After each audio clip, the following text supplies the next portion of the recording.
Welcome to Roots and Resilience. We have been moved by listening to the stories of wonderful people we have crossed paths with. We have been inspired by their resilience throughout their personal and professional journeys and feel there are powerful lessons we can all learn from this.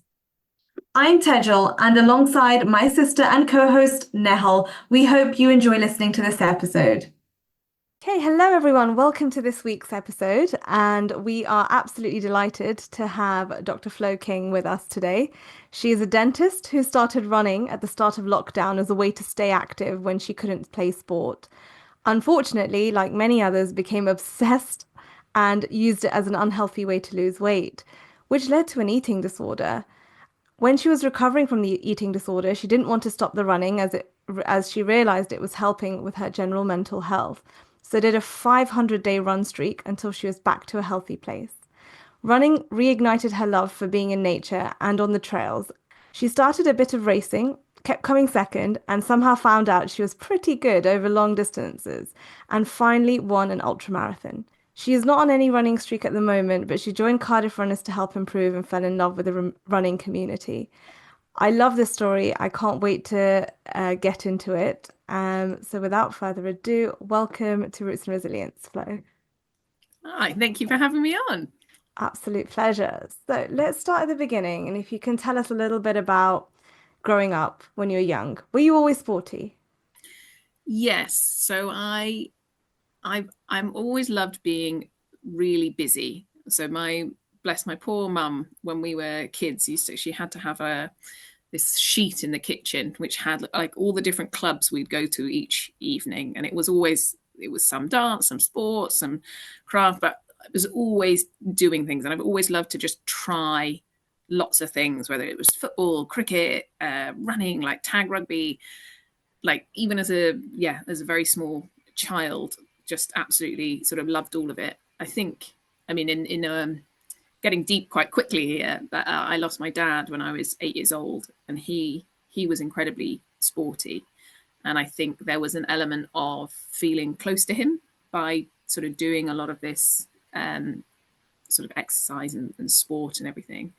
And then when I went to secondary school, I just did even more sort of hockey, netball, rounders, like just everything. But never really did any running as such, other than when they sort of forced you to do a cross country race once a year or something, and you came up with any excuse to get out of it. But yeah, just loved sport, and I think the big sport that really ignited sort of all of the passion was squash for me, and I came to that quite late compared to my other sports. So I was about 14, and our school had a really strong squash team, and then they all left at once, and they sort of looked at who the sporty people in our year were and went, "Oh, you three are, you're okay at like badminton and tennis. You're going to be our squash team." And I'd never played at all before, and I was terrible for the first year or so, but I kept going, and I mean the classic thing as well. I fancied one of the boys, so I turned up extra extra sessions just to be like, "Oh, hello," and yeah, I actually got quite good at it. But it was my first time really playing sort of, I think, a sport where you were more individual. A lot of the other sports I'd done was a lot more team stuff. And I think I found I really enjoyed more of that sort of that individual sport element. I do love team sport as well, but I think for me that's where actually like the running and squash, like having that, it's more on your shoulders, that I quite liked that. That's so interesting. And I love how you've actually tried literally every single sport under the sun, Flo. Um, how were you with water sports? Did you ever like swimming and that kind of thing? So I did. I grew up by the sea, so did quite a lot of swimming and things. And then I had a kayaking accident when I was like 17. I was in the Rocky Mountains, and we were going down some rapids, and I had to. Um, there was this big final rapid, and I still remember the name. It was called Double Edge, and you had to, because it was quite a higher grade, you had to do a swim test before they'd let you paddle it. And I started getting a bit nervous, and I did the silly thing where I waited to go last. Like now, if I think I'm ever nervous to try anything, I'm like, always like, am I going to go first or second? Just, get it out of the way. But I waited till the end, and obviously then your nerves are building and building. And I got to the instructor at the front, and he was like, go in. And I was like, well, I'm really not sure I want to do this. And he was like, it's okay. He was like, just splash your face and walk out a few more steps. And I was like, okay. So like splash my face, walked out a few more steps.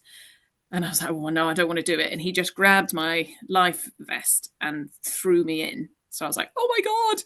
Anyway, you had to sort of paddle out to it. You flipped onto your back, and then you let it sort of take you over the first one. And then it was meant to sort of dunk you under the water for like a second. And then you'd go over the second, and then you'd turn over and swim out to the eddy. But for me, I went over the first one and the second one, and it didn't dunk me. And I was like, oh, that's weird. Okay. And went to flip over, and it must have been some current was coming through that was a bit odd, which is why I didn't sort of get dunked. And it grabbed me then as I went to flip, and it just pulled me right under. So even though I had a life vest on, I was just completely sort of pulled under by this rapid. And they had like these lifelines, and I missed all three of them. That's how far it sort of shot me down the river. And it was only one of my friends who was like standing on a bank further down that managed to just sort of reach in and grab me out. And then I had like a massive like coughing fit, like coughed up all this water, and then had an adrenaline rush. And I was like, yeah, I'm going to go paddle it. It's fine. Paddled it, was fine. And then it all hit me, and I cried then the whole way, the rest of the paddle home. But after that, I think I spent a few years of them being quite afraid of the water. I'm not too bad now, but I think I don't, whereas with other sort of sports, I'd probably be one of the first to be like, yeah, I'll give that a go. Yeah, let's try that. With the water ones, I have to be a little bit more like, okay, yeah, no, you can do this. It's okay. But yeah, I think I'm a little bit more cautious around the water. I can imagine just having such an experience like that kind of gets embedded in your emotional memory, doesn't it? So like it kind of every time anything relating to that probably comes up, it kind of all resurfaces, and you have to do that extra mental work to overcome that. It's really interesting that, because I mean, even though time passes, it's like your body still holds on to that emotion, right? Which kind of, I guess, I didn't want to bring the dental stuff in so early, but it's like when you have a patient who's super nervous, it's just that one episode doesn't, that could have stayed with them, and then that impacts them years down the line as well when they're seeking dental treatment. And it's very, I think it's a real emotional psychological element in that, and completely empathize actually. When lockdown hit, and you clearly are just a very inherently active person, you knew you had to do something to get that adrenaline endorphin kick, and so you turned to running. So did you just literally one day decide I'm going to go for a run, like, and then, or were you sort of like, right, I think I want to start running, and then you kind of did it in a bit more of a structured way? So I mean, it's a bit odd actually. Before the pandemic, in the Christmas before the pandemic, I got mumps, which was, hilarious, the photos. And I've managed to have mumps and whooping cough. And apparently the people that were vaccinated around the time that I was vaccinated, apparently there's a batch of these vaccines that didn't apparently work very well. So I'm just waiting to get measles and rubella, really. So I had mumps, and then shortly after that, I then had this real pain in my abdomen that didn't go away for a while, and ended up in hospital. They thought it was my appendix for a bit, and then they were like, no, it's not your appendix. And it turned out it was just a cyst on my ovary that had burst, but the fluid was really sort of irritating everything. But being in hospital, I was only in there for a couple of days, but it really, I think at that point I'd slowed down on a bit of the sport, and sort of wasn't eating as nutritiously, and I think it just, everything with my sort of, was just being a bit more lethargic, I suppose, and less active. So I knew, like, I wanted to, at that point when I came out of hospital, I was like, I really want to, make a few changes, was the sort of the attitude I had. And literally, like, a week or so after that, we went into lockdown. So I was like, oh, well, this is going to be tricky. But I actually at the time had a job as a cleaner. So I was a cleaner in a hospice, just on the sort of evenings to make some money while finishing uni. And it started off that I was like, okay, well, we've got that hour a day we're allowed to sort of do something. But because I was an essential worker being a cleaner, I used my then commute to also do some sort of exercise and then have the hour as well. So I would, so I was like, right, I'm going to run to this cleaning job. So I'd walk to the cleaning job, usually like ring my family, because I'm one of those classic people that only calls people when I'm walking. And then I'd run home, and it literally started. I mean, the distance was only like 3-4K, and I was very huffing and puffing, and did that for a sort of a few weeks. And then because of the lockdowns and things, they needed like various offices deep cleaned and uni halls and things. So I was then sent to all of these different locations. So my runs started getting a little bit longer to get to these different areas to do a cleaning job. And then I was like, okay, I'll run there and I'll run back. And just started building from there, and found out that I really loved it. I discovered podcasts actually at the same time. So I started like listening to podcasts while I was running, and just fell in love with that time. I suppose with the lockdown, it was that time to sort of yourself, but to just connect with being outside. And so that's sort of how it started. I kind of stumbled sort of into it a little bit, and did start listening to some running podcasts, and then was like, okay, so apparently you do this thing called a long run on a Sunday. So I started with like doing a longer run on a Sunday, and it just sort of grew a little bit from there to begin with.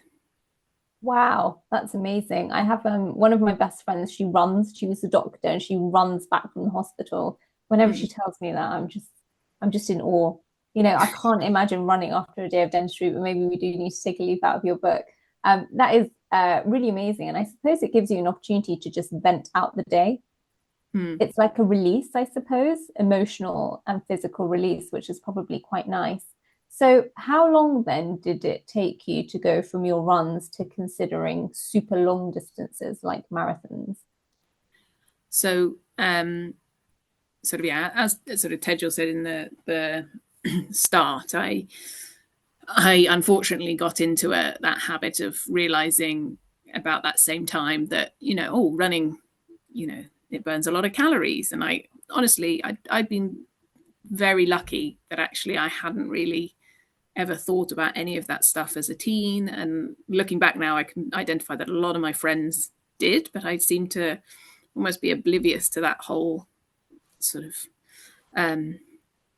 self-consciousness of the body sort of space, I suppose. And I think, again, being in lockdown, you're on Instagram more, and there's so much that just gets pumped through, and with the whole gym industry, and calories in, calories out. So I started, tracking my calories, and unfortunately then started losing some weight and feeling good. And then again, because of the lockdown, I think that whole element of control, when the world was out of control, it was something I could take control of. So I started really sort of being restrictive, but then also upping the running, because I realized, if I go out for 25 kilometers, that's a lot of calories burnt. And I didn't sort of end up in a very healthy mindset with it. And it actually took sort of the lockdown lifting, and it was the first time I went home to see my family, and they were like, what's happened? I mean, I was literally a skeleton is probably the way to put it, unfortunately. And I realized then that actually I needed to make some changes, and I found a therapist, and she was fantastic. And I'm not going to say it all happened overnight. It did. It was a journey of a couple of years, but I realized that actually the running was this thing that although I'd been using it in this sort of unhealthy way, I could see how, like you said, that time to sort of process things and that time being in nature, and particularly sort of trail running. I just started exploring some more of the trails, and I loved it. It just really ignited sort of my soul. And I was like, I know it's not going to be easy to keep running while trying to recover, but I really want to try and prove to myself that I can. So yeah, I started a started a run streak, but with the aim of the run each day was not to have that control, but to have that time for me to sort of process everything. And it was through then running every day. Obviously, you start building a lot of that then endurance, sort of without properly training, to be fair. And I entered a race, and it was a trail race. It was sort of one of my first races I entered, and it was a half marathon trail race, and I didn't know how I was going to do because I'd just been running on my own. I didn't really know what times were at the time. I didn't have Strava or anything, so I was really oblivious to sort of how fit I'd got with it. But yeah, ended up coming second, and I was like, oh, I'm actually not too bad at this. So joined their run club, which was a trail run club. They're called Cardiff Harlequins, and it's a very tiny run club, and it's very old school. Sort of a lot of older gentlemen mainly, but it was amazing to sort of learn some of the trails around Cardiff, which is where I'm based, and sort of again that connection to nature. And as I started running with them, I was like, right, okay, I'm gonna sign up to do a road marathon, and signed up to Newport, which is it's a very flat marathon, but it's an incredibly dull marathon. You have sort of support for the first 100 meters, and then you're basically out in the middle of nowhere. So the only thing you can really look at is a few cows.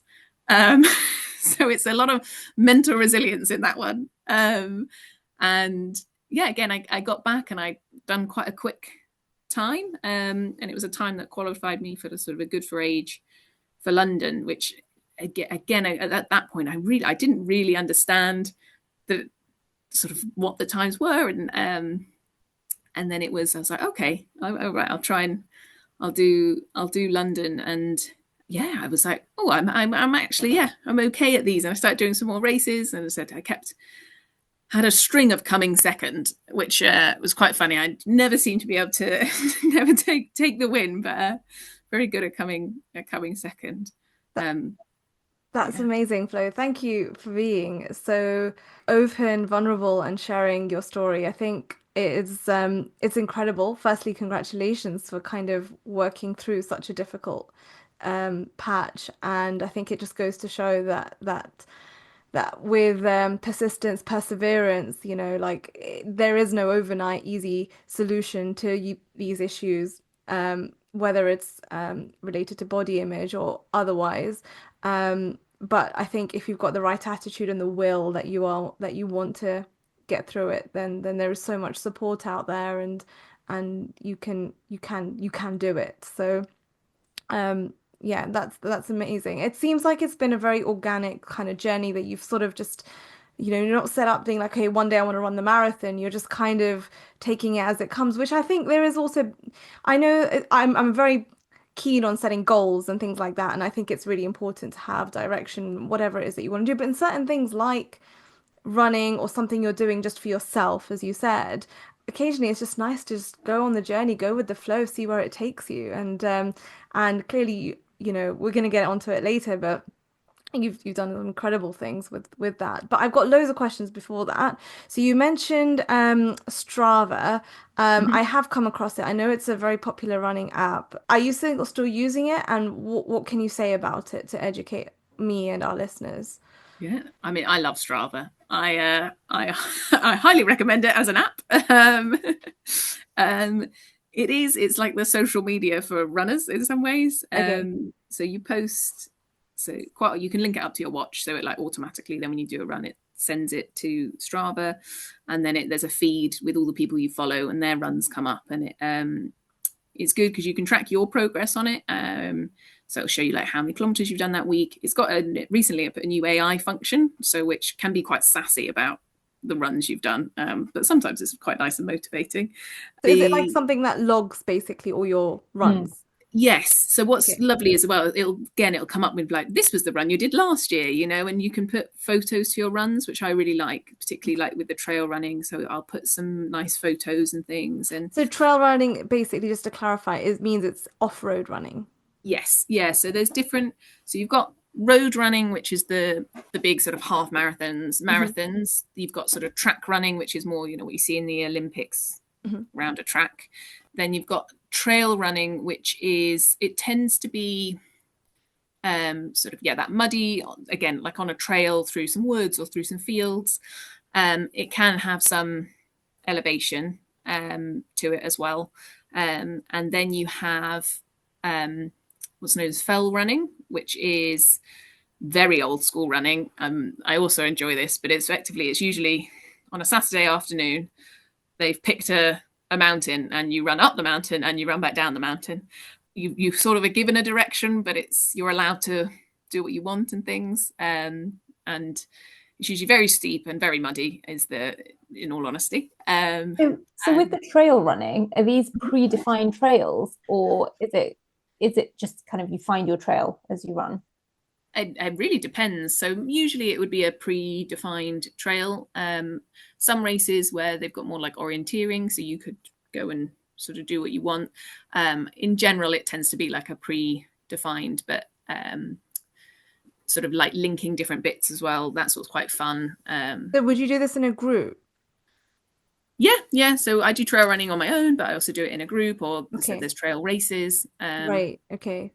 Fine. And would you have different shoes for different types of like trail running versus road running, without 100%. getting too technical? No, 100%. I mean, I have. Great question. I had that in my mind too. So please educate us. So interesting. It's like a whole new world.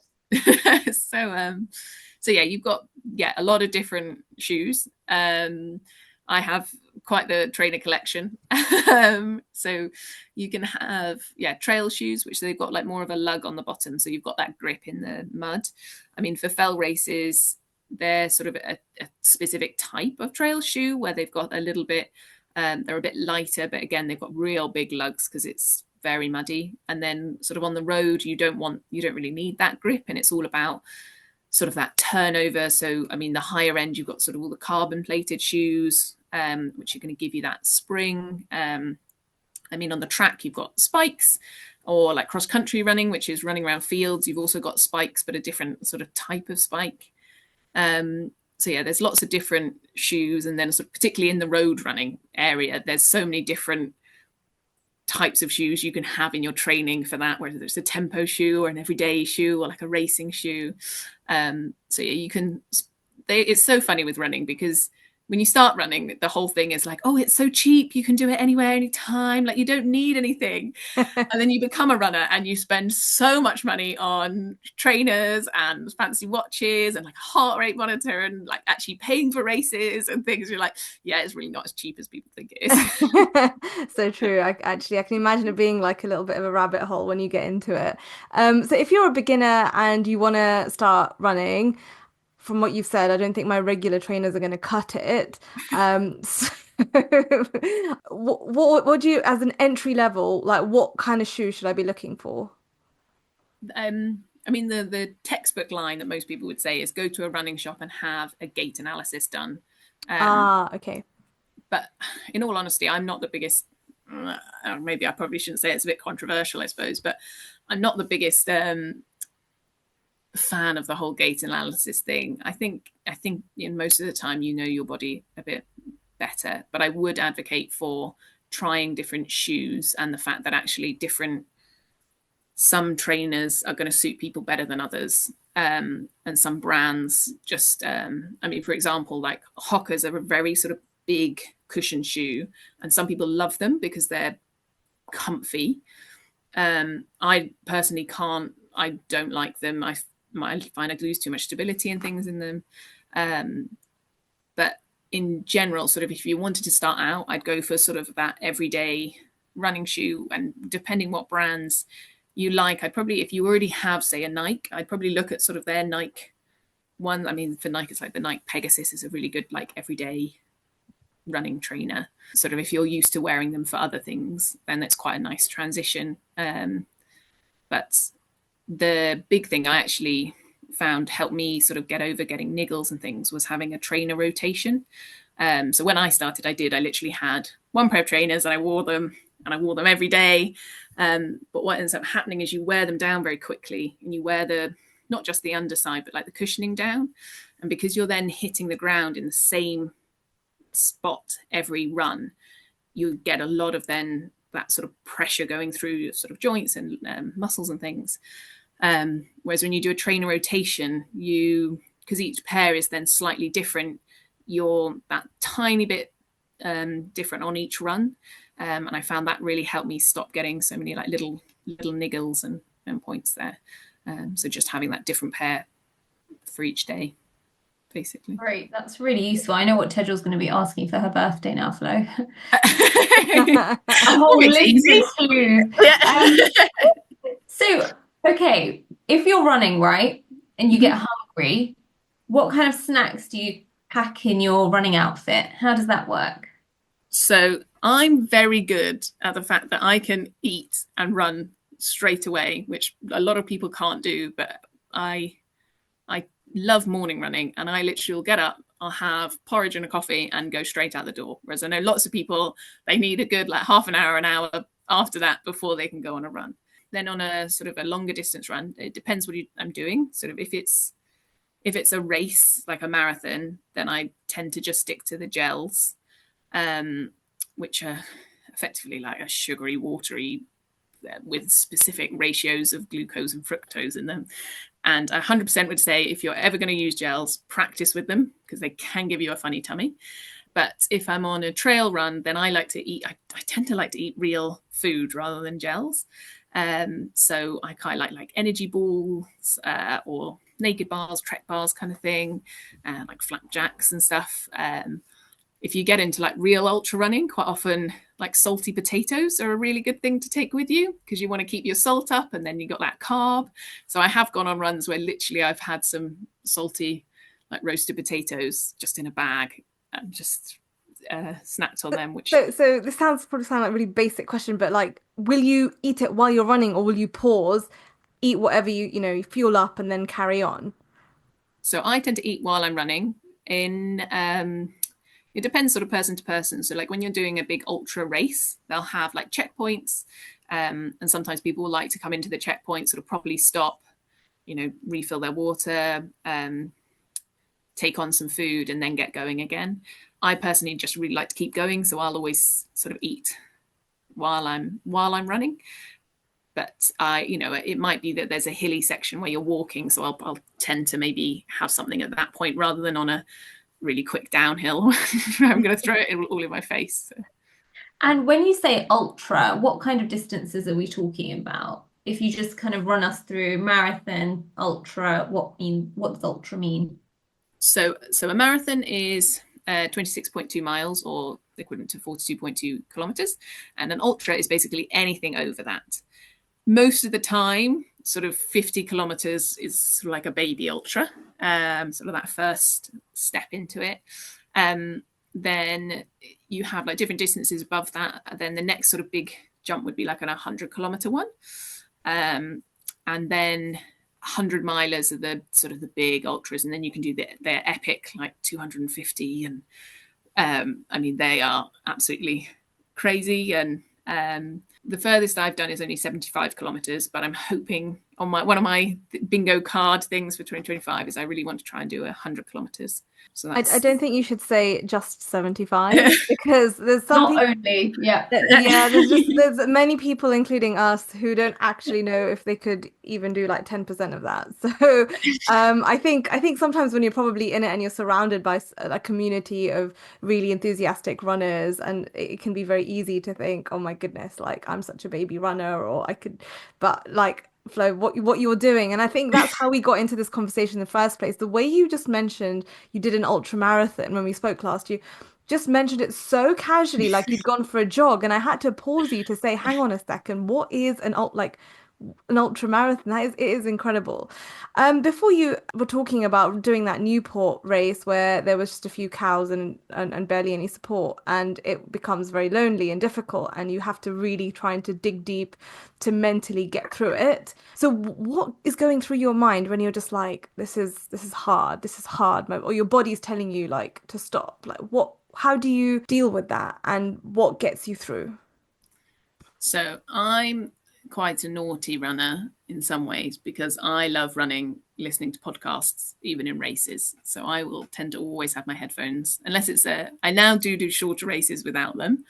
But for a very long time, I would not do any run without my headphones. And it's only, again, since joining like a proper running club and having that community and sort of working on that sort of race tactic of being able to race without something, which is, it is hard. So I quite like, as I said, if I did a marathon, I'd always have some sort of podcast and music going, just even if I'm zoning out of it, the fact that it's there that you can zone into, I quite like. Actually, this is one of my favorite questions to ask people is how do you think? Because most people don't think about actually how they think. Is it like you get concepts, or do you have words? Do you actually see pictures? Do you have audio and things? For me, I basically have a constant film going in my head. I've got audio and pictures, and so when I'm running, I intend to be like trying to do a lot of that visualization of sort of completing things, but also I'm talking to myself being like, oh Flo, you can do this, like you've done hard runs, you've done this, like, oh, you've only got this much. I do quite like doing a lot of maths when I'm running. I find that's very distracting, where I'm trying to work out the percentage of how far I've gone or then convert it to a fraction. Which, when I'm saying this out loud, sounds incredibly lame, but it does really, really, really help. Sounds like a really good strategy, actually. I mean, clearly that Mm. that works for you to keep your mind focused. Have you ever been in a race where you're just like, I just don't think I can do this, and then you Oh, ended up finishing it? yeah, 100%, 100%. I mean, actually, I was in a race only on the other weekend, and it wasn't well, for me, it wasn't a particularly far one. It's called Lisweri 8, so it's an 8 miler, which is 13 kilometers. But because it's a really odd distance, it's like the only 8 miler in the country. That's not a common distance to run. Usually, you're doing a 10 kilometer or a half marathon, and this is sort of just over like 3 kilometers over a 10 kilometer. But you're sort of, the idea is you run it at the pace you would run a 10 kilometer and then try and hold on. Now, although I'm very good at going for long periods of time, my shorter distance racing is not, it doesn't translate very well. So I find 10 kilometers in particular a really, really hard distance to run. I'm not good at holding that higher end pace for that amount of time. So then to do it for a little bit longer as well that really took me to my really having to sort of find anything left in me to sort of keep going. And I sort of held it really well up until 8 kilometers. And then I think usually in a 10 kilometer race, you've got that mind game of, well, I've only got 2 kilometers left. Like I can do 2 kilometers. Like I can hold on to this.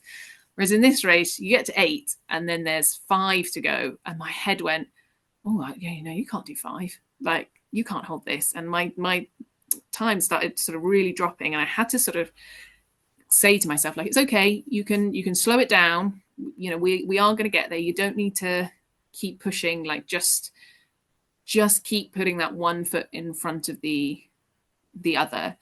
And then it was funny because when I did then get to 2 kilometers to the end, my brain went, oh, it's only 2 kilometers, you can do it again. so then it That's picked back up again. amazing.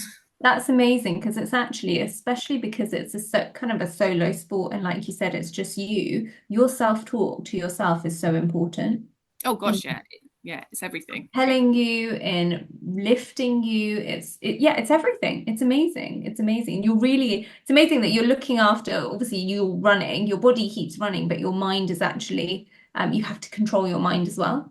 Mm-hmm. Well, they say that a lot with the marathon, that it's not about your fitness, it is that mind game and how resilient you are, because they often say that your mind is the thing that gives up before your body. Like human bodies are incredible, and most of the time they actually can keep going, and it's your mind that puts up these barriers that say no, we can't, like you're done.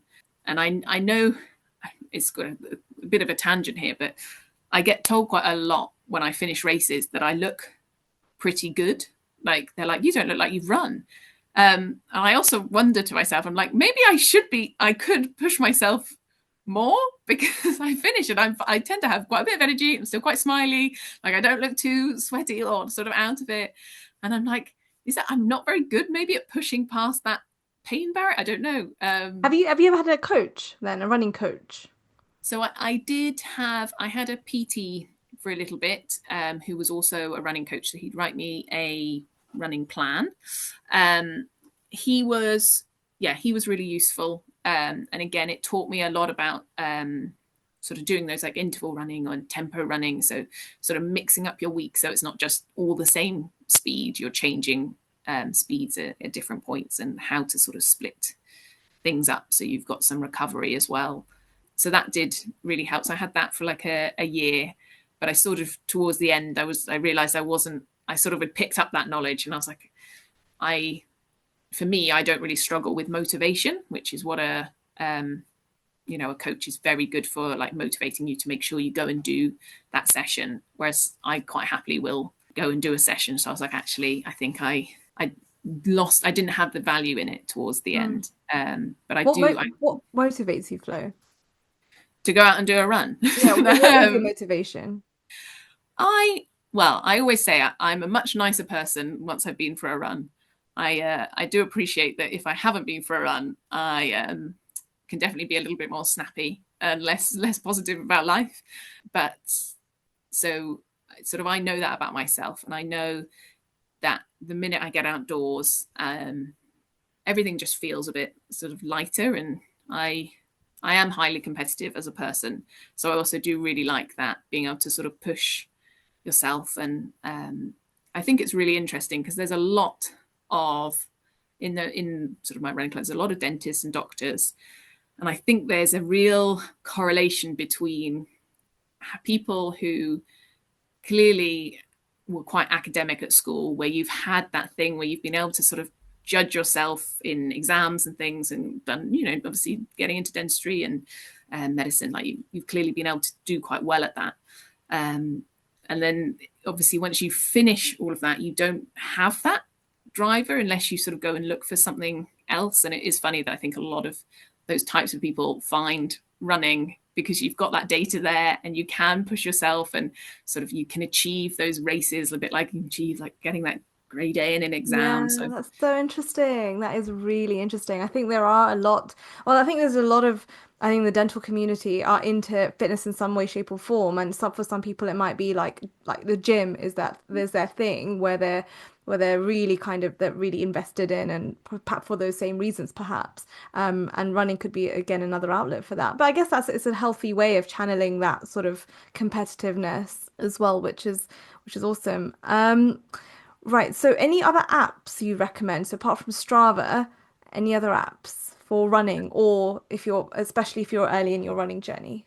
So I know lots of people do like Couch to 5K, and I Yeah. do think if you've never run before, or like if you've never done any sport before, particularly Mm. starting with something like that. And I know there are there's a lot of different types. My sister started a couple of years ago and she used the Nike running app, and she really liked that because it takes you through when you're starting, sort of like a minute of running and then 2 minutes of walking and then a minute of running, so that you're sort of progressing.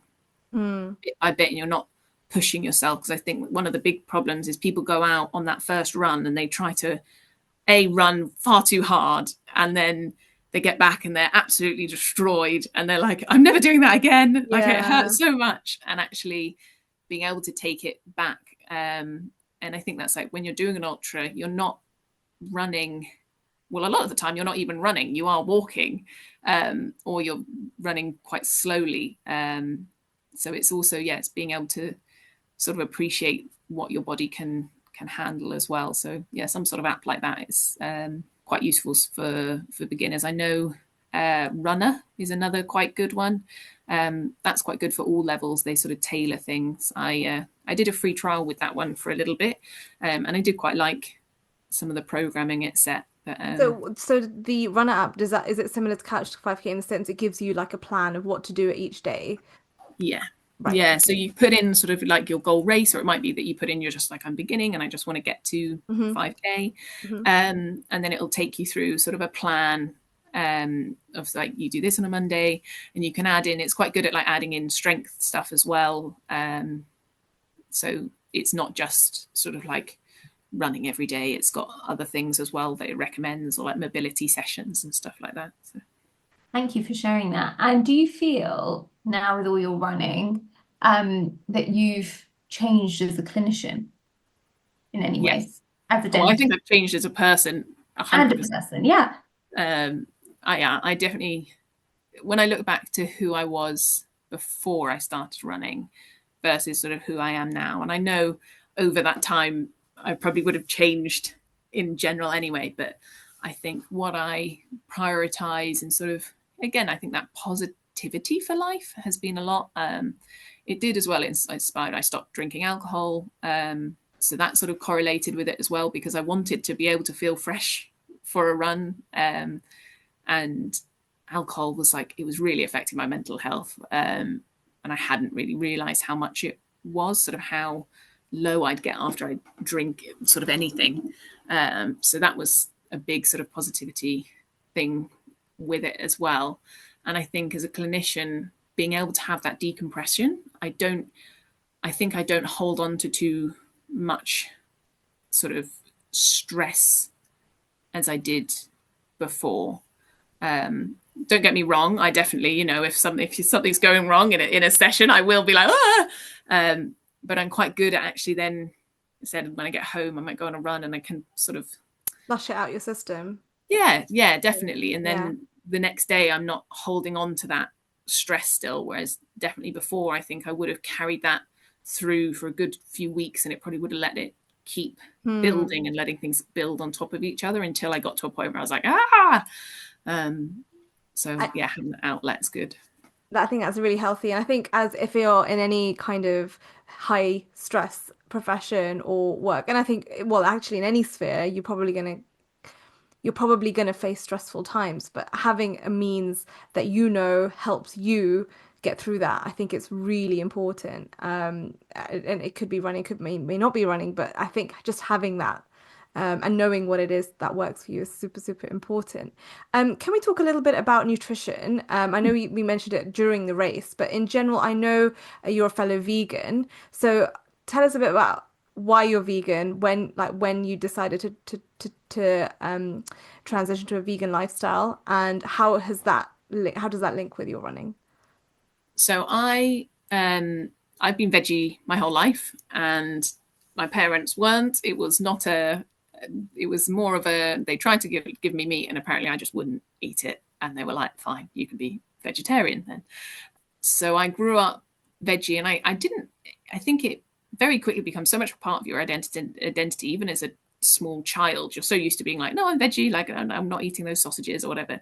I didn't really think about it like at all. And then it was then when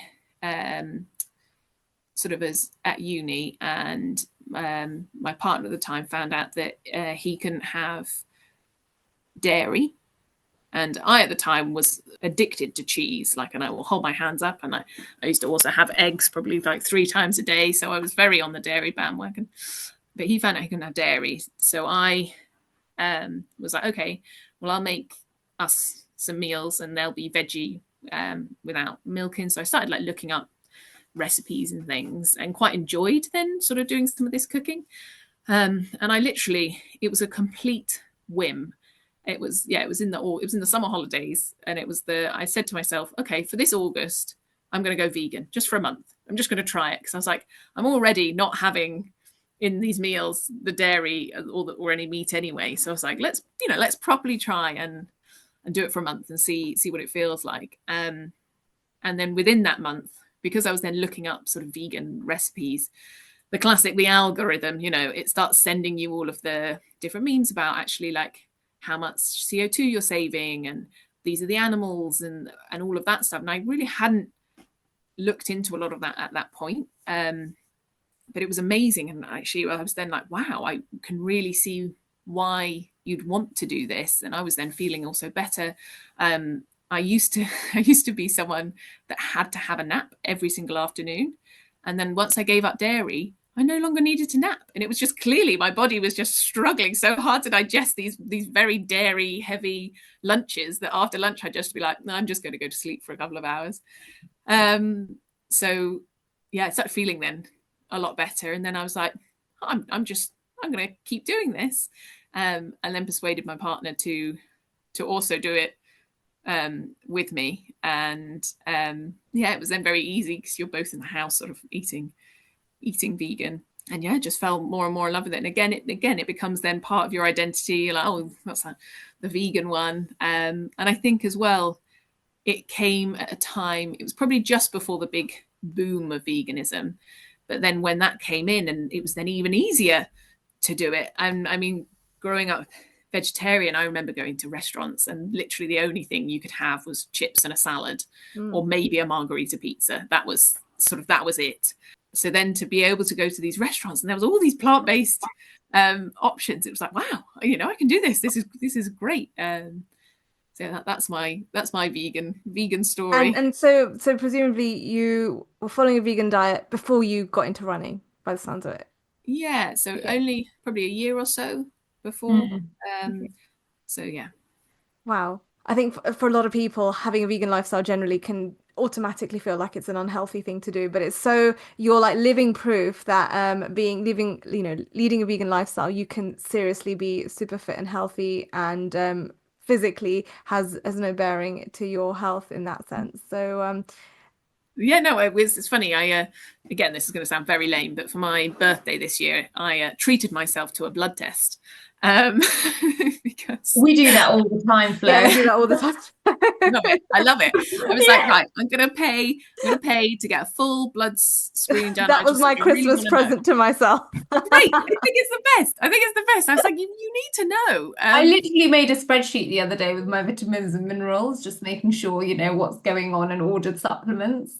We're Wow. crazy, aren't we? I love it. I think we're proactive. I think we're proactive. We are. Yeah, We no, are. it's good. But mine came back and it was absolutely fine. Like there was nothing. They were like, everything is completely within normal limits. And then there was just a comment being like, oh, your B12 is actually fine, but because you follow a vegan diet, we'd recommend making sure you supplement. But actually it wasn't low or anything like that. So Yeah. that really reassured me that actually I did know sort of that I was getting the right nutrition and things from everything. Do you think Absolutely. you sleep better? Yes As and in, no. sorry, as in not necessarily related to your diet, but I mean just generally with how much you're running. Do you think it helps your sleep? Or do you feel like you have to prioritize sleep now to ensure that your body recovers after long runs? Yes and no. When I'm sleeping better, my running is definitely better. I have been incredibly busy with life, and there's been a lot going on in my life recently. So my sleep has definitely taken a back seat, and it is one of the things I want to try to get back into prioritizing again. I will say that when I was running in the mornings, I think my sleep was a lot better. Recently I'm doing a lot more evening running because of the run club I'm in, and it's just the timings of it.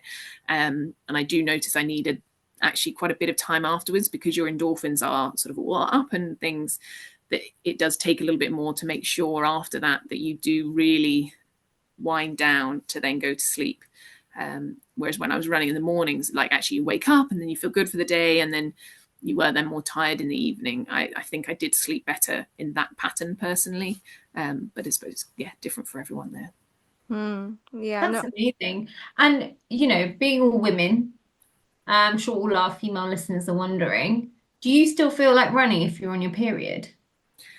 Yes, yeah. So I sadly did lose my period with all of the sort of the eating disorder, and then even when I got back to a healthy weight, because I was, in all honesty, running too excessively, it did take even longer to sort of get back to a regular pattern. And I know, so it's called REMS, is it? REDS, yeah, relative energy, Reds, yeah. yeah, deficits. And it's something I think, thankfully, there's a lot more talk about all of it now, and it's something I'm very aware of. So I track all my cycles, and I'm very lucky now that everything is sort of very regular, and that's fantastic. And I do really notice with my running, sort of when I'm in that first phase, that follicular phase and up to ovulation, my running is flying, and I'm out ahead of the boys, and I've got loads of energy, and I can do back-to-back hard sessions, and I'm like, yeah. And then you go into that, luteal phase, and I'm like, and I still want to go for a run. I still will.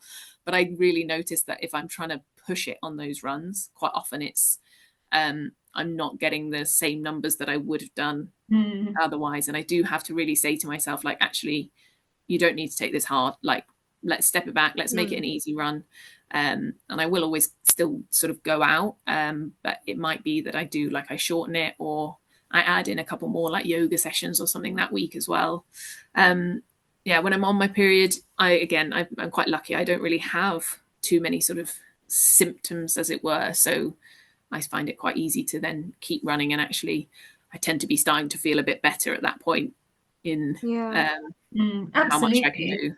I think it's so important to be aware of your body and also just be kind to yourself, especially actually when you're doing activities.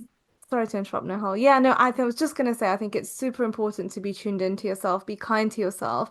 And unfortunately, in a competitive, any form of competitive sport, none of this is taken into account. Like, especially when you're racing, or like your times and things like that, there's nothing to say, okay, maybe you didn't hit your personal best because you were at that point in your cycle where, your hormonal levels were not, that your energy levels were different. And we're on a 28 days, we're on roughly a monthly cycle, and your energy levels do fluctuate. And but sometimes, I don't know, I feel like it's a little bit unfair, like when you're trying to perform, sometimes depending on the time of month, depending on the race falls and how it coincides with your cycle, it's just not gonna, it could help you, it may not. So I guess that's something you just have to maybe accept, and I guess not let it make you feel too down, I guess. Oh, 100%. I mean, one of the things that I sadly don't like doing now, but I do, is, I'll go through the period app I use and kind of look at when I'm going to be like flying, and I just pray that it is lining up with a race I'm doing. But again, sometimes I'm like, well, I know this race, and it's having that forgiveness for yourself. You're like, right, your body's, it's not going to be in the best shape. Like, I'll probably still go out and really try. But it's being able to go, like, actually, the body was doing a lot of other stuff then. Like, it's okay not to get a PB on that one. But I do wonder if, like, with elites and things, like, I know that, like, Eilish McLaughlin, is that how you say the last name? Like, she's spoken about it, and actually, like, pulled out of some races when it's been the wrong time for her, because she can appreciate, she's like, I know I'm not going to run the race I want to, like, when I'm on my period. Fair enough. Yeah, completely. Yeah, it's all about being self-aware, and also going back to what you said earlier, Flo, our bodies are incredible. It's just incredible that even if you are on your period, your body still manages to run, to support you. It's just amazing. Oh yeah, no, absolutely incredible. It was the run I was actually on this morning. So it's me and some guys from the running club. I turned up in shorts and a t-shirt, and we're in the middle of this very rainy storm right now.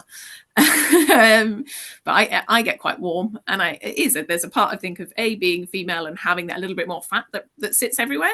So I don't tend to get too cold.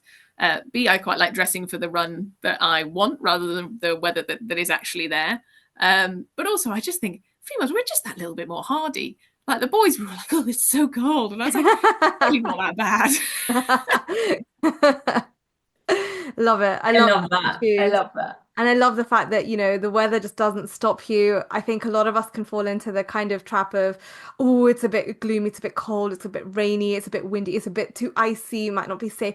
And you kind of use that as a perfect excuse to talk yourself out of doing anything outdoors. But I think more and more I've come to realize if there's something outdoors I want to do, it's about, having the right gear and being prepared for it, and then not letting that stop you, because you'll never be able to control the weather. So that's an great spirit, and we've thoroughly enjoyed, Flo, talking to you. You've got a wealth of information around running, and I think it's been super helpful for me to kind of given us lots of tips to take on board as we hopefully embark on a running journey. Love And and I really appreciate you being so open as well. I think it's been wonderful. I'm sure our listeners will have lots and lots of nuggets there for them to go and think about. I want to wrap up, and I've just got a couple of questions. One of them is about peak state, like getting into peak state, into the zone, like hyping yourself up, psyching yourself up. So this is not while you're on the run. This is more the before, which can Mhm. sometimes be the worst bit, where when you're preparing to do anything hard, like the anticipation of it can make you feel nauseous and what, like just that internal feeling of dread. Mhm. How do you get yourself into peak state? So I have a couple of things. One is like, again, I'll try to make sure that you have slept sort of okay, and Mhm. like I've got that routine as well in the morning with the certain things that I want to sort of eat, and like I've made sure as well that I've like laid out my kit the night before, so I'm not panicking about sort of any of that. And then sort of mentally, I actually have some mantras and things which actually I forgot to say sort of that I use while I'm running as well, but sometimes I'll literally write it on my hand, like just so you can sort of actually look at them as well. So sometimes I'll be literally going through them, or like going through specific paces as well, like going, okay, I want to hit this pace at this point, and sort of breaking down the race as well beforehand, so that I'm not feeling overwhelmed by the whole thing, and sort of just Mm. then focusing on segments. So I find that really helps. Um, I mean, naturally, I always get a little, that adrenaline and that buzz. So I don't really need to work on giving myself that happens just there. So Wonderful. And if there is a message you'd like to share with our listeners as we close, what would that be? I think it would probably be that anyone can be a runner. You don't need to be fast. You don't need to go out every day. Just going out and moving, I think, is so important. And there's so much you can take from being outside and being outside in nature, but also being around other people that want to do any exercise with you. I think building that community is just so vital as well. That's beautiful. Thank you. I think that's given me genuinely a lot of um reassurance, because I think a lot of it is just mental chatter being like, Tejal, you've never been a runner, like you've always been a sprinter, you like, and all of this stuff about, oh, your knees can't hack it, and it will just and I will definitely be re-listening to this episode, and as I prepare and go on that journey. Really appreciate your time, Flo. I wish you all the best for your upcoming races. It's been really inspiring hearing about your journey. Thank you so much, Flo. It's been an absolute pleasure. And you, as Tejal said, super, super inspiring. And I think one thing I'm really going to take away is I think I always say, yeah, I'm just going to go and run 5K. And then I really, really struggle. And actually just taking baby steps, just doing something. And thank you for making me realize that. Oh, well, no, thank you guys so much for having me on. I've had a really, really good time. I could talk about running for hours. So thank you. Thank you. Bye. Thank Thanks. you. Bye.